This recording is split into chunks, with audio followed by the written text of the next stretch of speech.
ಶರಾವತಿ ಸಂತ್ರಸ್ತರಿಗೆ ಶೀಘ್ರವಾಗಿ ನ್ಯಾಯ ಕೊಡಿಸುವ ಕೆಲಸವನ್ನು ಮಾಡಲಾಗುತ್ತಿದೆ.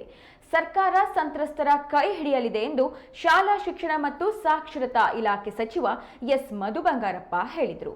ಗ್ರಾಮ ಪಂಚಾಯಿತಿ ಹಿರೇನಲ್ಲೂರು ಎಂಬಿಎನ್ಆರ್ಇಬಿಎ ಅಡಿಯಲ್ಲಿ ಭಾರತ್ ನಿರ್ಮಾಣ್ ರಾಜೀವ ಗಾಂಧಿ ಸೇವಾ ಕೇಂದ್ರ ಹಾಗೂ ಆರ್ಎಲ್ಎಂ ವರ್ಕ್ಶೆಡ್ ಶೀರ್ಷಿಕೆಯಡಿ ನಿರ್ಮಿಸಿದ ಗ್ರಾಮ ಪಂಚಾಯಿತಿ ನೂತನ ಕಟ್ಟಡವನ್ನು ಉದ್ಘಾಟಿಸಿ ಅವರು ಮಾತನಾಡಿದರು.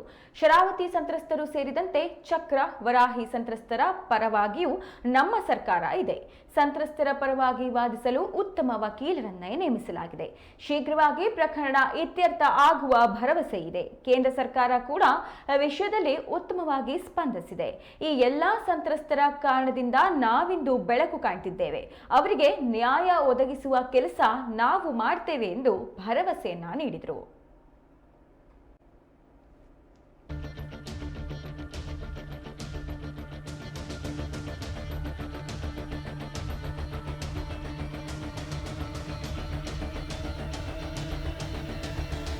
ನಂತರ ತಾಳಗುಪ್ಪ ಸಾಗರದಿಂದ ಕುಡಿಯುವ ನೀರಿನ ಕುರಿತು ಡಾಕ್ಟರ್ ಕಾಗೋಡು ತಿಮ್ಮಪ್ಪನವರ ಜೊತೆಗೂಡಿ ಮೊದಲ ಬಾರಿಗೆ ಹೋರಾಟದಲ್ಲಿ ಪಾಲ್ಗೊಂಡಿದ್ದೆ. ಕಾಗೋಡು ತಿಮ್ಮಪ್ಪನವರೇ ಖುದ್ದು ಶರಾವತಿ ಸಂತ್ರಸ್ತರಿಗೆ ಹಕ್ಕುಪತ್ರ ನೀಡಿದ್ರು. ಅದು ರದ್ದಾಯಿತು. ಅವರಿಗೆ ಹಕ್ಕುಪತ್ರ ಕೊಡುವ ಜವಾಬ್ದಾರಿ ನಮ್ಮ ಮೇಲಿದೆ. ಶೀಘ್ರದಲ್ಲೇ ಅವರಿಗೆ ನ್ಯಾಯ ಒದಗಲಿದೆ. ಸರ್ಕಾರ ಸಂತ್ರಸ್ತರ ಪರವಾಗಿದೆ ಎಂದು ಭರವಸೆಯನ್ನ ನೀಡಿದರು.